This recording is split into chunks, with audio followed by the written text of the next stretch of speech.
आप सभी को जय मसीह की।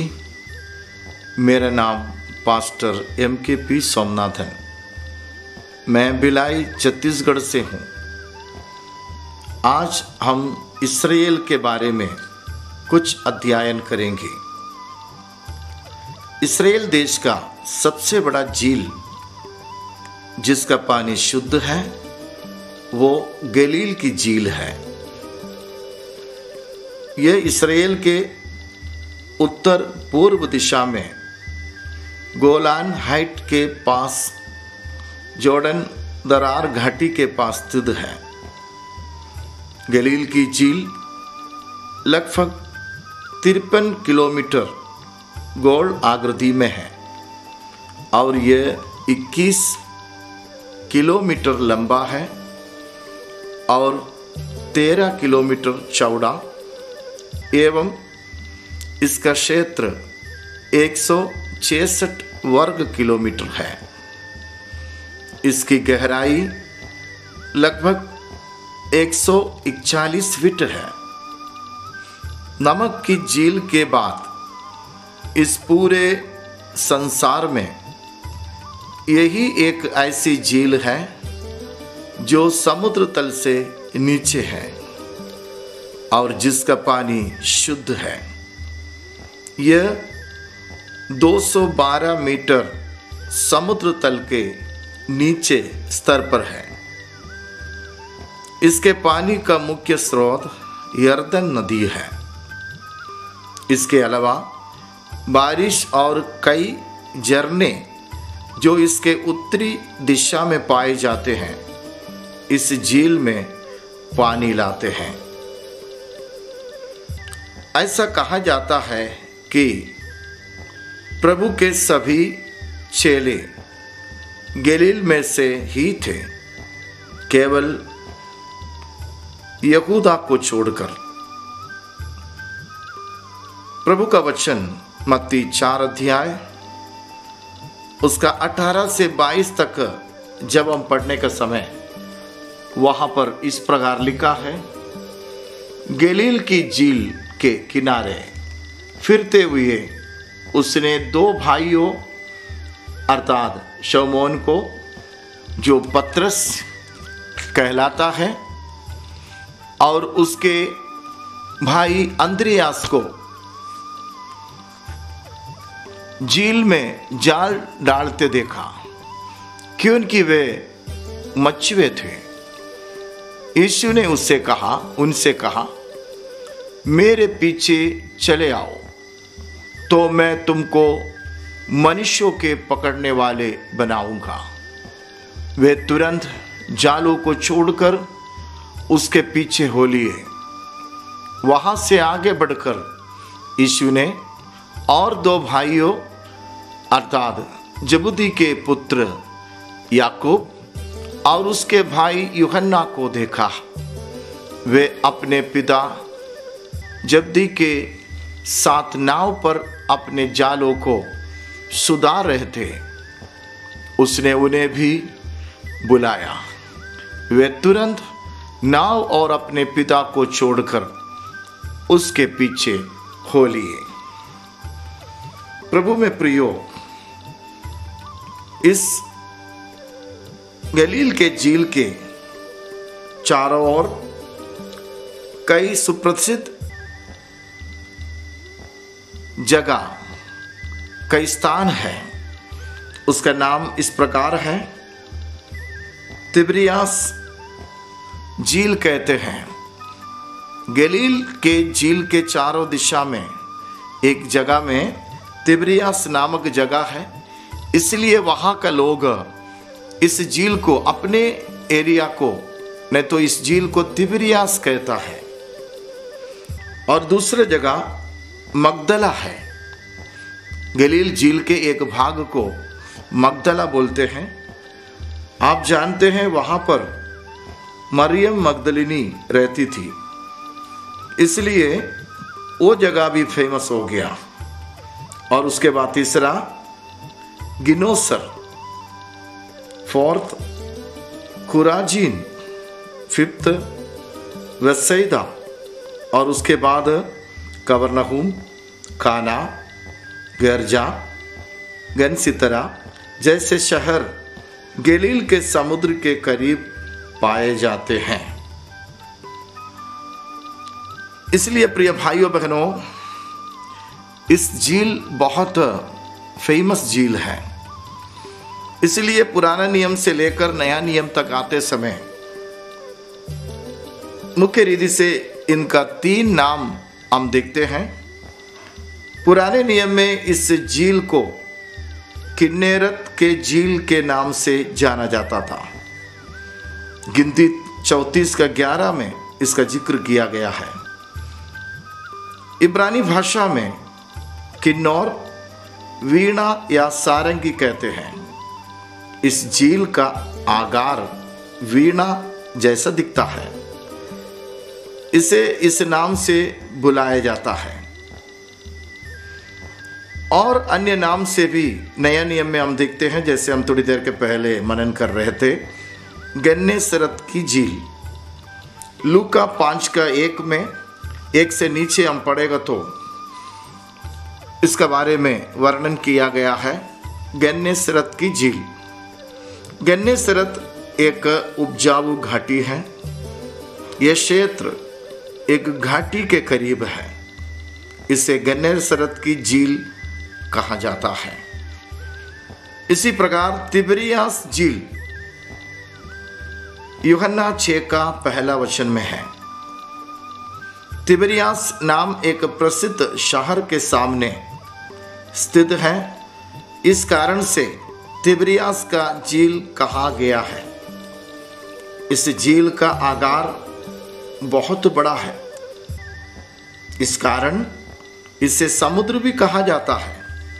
फिर भी समुद्र जो शब्द जो यूज करते हैं, ये खारा पानी का समुद्र को समुद्र कहा जाता है, लेकिन गलील के झील का पानी खारा नहीं है। यह बिल्कुल शुद्ध पानी है, पीने लायक पानी। उसका मतलब यहां से इसको फिल्टर करते हुए पीते हैं। तो यीशु ने तिबरियास को छोड़कर सभी शहरों में अपनी सेवकाई की। ऐसा कहा जाता है कि तिबरियास ने उसे ग्रहण नहीं किया था। इस कारण से वह वहां कभी नहीं गया। हाँ प्रियो, जहां पर परमेश्वर का पुत्र को स्वीकार नहीं करता, वहां पर प्रभु का उपस्थिति भी नहीं। और आगे हम इस विषयों के बारे में, गलील के झील के बारे में मनन करेगा तो कई बातों को हमको सीखने के लिए मिलेंगे। विशेष करते हुए पुराने नियम में गलील के समुद्र का जिक्र गिनती 34 का 11, व्यवस्था विवरण 3 अध्याय का 17 वचन, यहोशू 11 का 2, 12 का 3, 13 का 27, 19 का 35, साथ साथ पहला राजा 15 का 20, मत्ती 4 का 18, 15 का 19, मरकुस 1 का 16, 7 का 31, लूका 5 का 1, यूहन्ना 6 का 1, 21 का 1 में भी किया गया है, क्योंकि नाव और जहाज इस झील पर चलते हैं। इस कारण इस्राएल में परिवहन सुविधा के कारण व्यापार चलता है। साथ साथ प्रिय भाइयों बहनों, यीशु मसीह इस झील के किनारे आसपास का क्षेत्रों में बहुत चमत्कार किया, सेवा किया। वो इस प्रकार है, उसने अपने चेलों को सेवकाई के लिए बुलाया। ये बात हम सबसे पहले पढ़ चुके हैं, मत्ती 4 का 18 से 22 तक। और आप जानते हैं पहाड़ी उपदेश, यीशु मसीह अपने चेलों को सबसे पहले मत्ती 5 का 1 से 12 पढ़ेगा तो आपको समझ में आएगा। पहाड़ी उपदेश सबसे दीनता का शब्दों से यीशु अपने चेलों को वहीं पर इस झील के किनारे ऊंचे पहाड़ पर घाटी में बैठकर सिखाया करता था।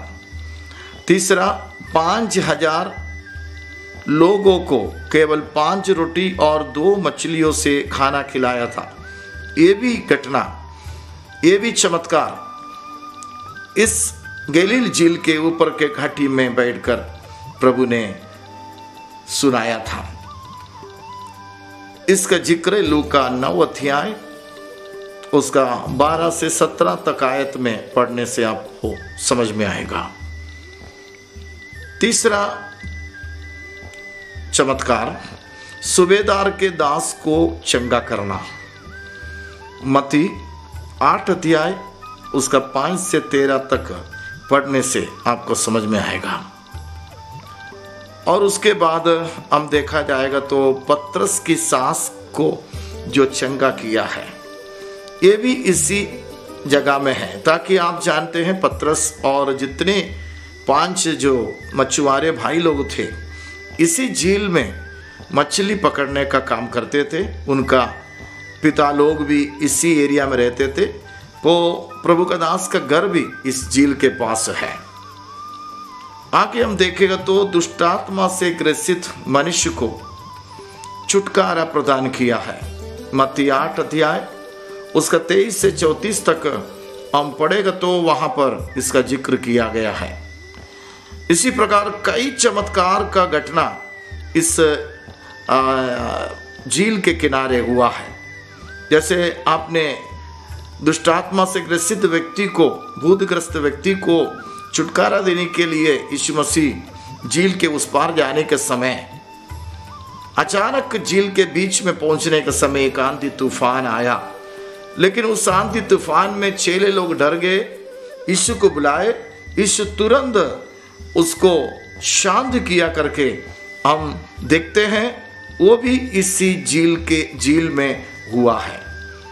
और उसके बाद आप जानते हैं यीशु मसीह का मृत्यु हुआ, वो जी उठा, चेले लोग डर गया, घरों के अंदर में थे। उसके बाद 7 चेले पतरस के साथ फिर से मछली पकड़ने के लिए गया। उस रात में उनको एक भी मछली नहीं मिला। और सुबह का समय में ब्रेकफास्ट बनाकर यीशु मसीह, जी उठा मसीह वहां खड़ा था। ये भी घटना इसी झील के किनारे हुआ। यूहन्ना 21 अध्याय 1 से 14 तक भागों में आपको इसका भाग मिलेगा। प्रभु यीशु के समय में ये सभी गलील के समुद्र के करीब पाए जाते थे और अभी भी वही स्थित है। इसके अलावा अरबल पहाड़ और एक घाटी जिसे हार्स कहते हैं, वे भी इसी समुद्र के करीब स्थित है। तो मैं आपको बताना चाहता हूं प्रिय भाइयों बहनों, दुनिया में बहुत सारे समुद्र हैं, जैसे अंटार्कटिक और अटलांटिक, दक्षिण अटलांटिक, उत्तरी प्रशांत, दक्षिण प्रशांत और हिंद महासागर। परंतु परमेश्वर जिसने सभी समुद्रों को बनाया, उसने केवल गलील के समुद्र को ही अपनी सेवकाई के लिए चुना है। इसी प्रकार मानव इस दुनिया में बहुत है, लेकिन आपको और मुझे परमेश्वर ने उनके बीच में से चुन लिया है।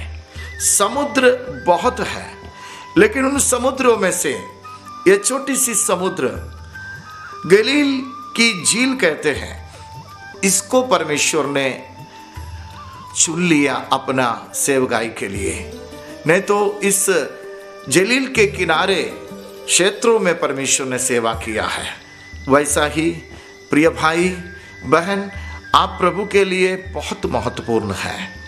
इसी प्रकार आपके घर में, आपके पड़ोस में, आपके गांव में, आपका शहर में, आपका इलाका में बहुत सारे सुंदर लोग हैं, बहुत सारे पढ़े लिखे लोग हैं, बहुत सारे अच्छे लोग हैं, लेकिन उनको परमेश्वर नहीं चुना है।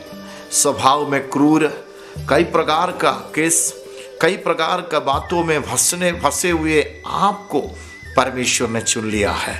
इसलिए आप अपने जीवन को प्रभु के हाथों में समर्पण करें। जैसे गलील को परमेश्वर ने चुनकर उस क्षेत्र में सेवा पूरा किया है, वैसा ही आपको प्रभु ने चुन लिया है। अपना शेष जिंदगी प्रभु यीशु मसीह के लिए दे दे, ताकि प्रभु आगे के दिनों में आपको इस्तेमाल करे। इस अध्ययन के द्वारा मैं विश्वास करता हूँ परमेश्वर आपको बहुत ऐसे आशीर्वाद दिया। इसी प्रकार का वीडियो के साथ, अध्ययन के साथ हम फिर से आएंगे। सबको जय मसीह की।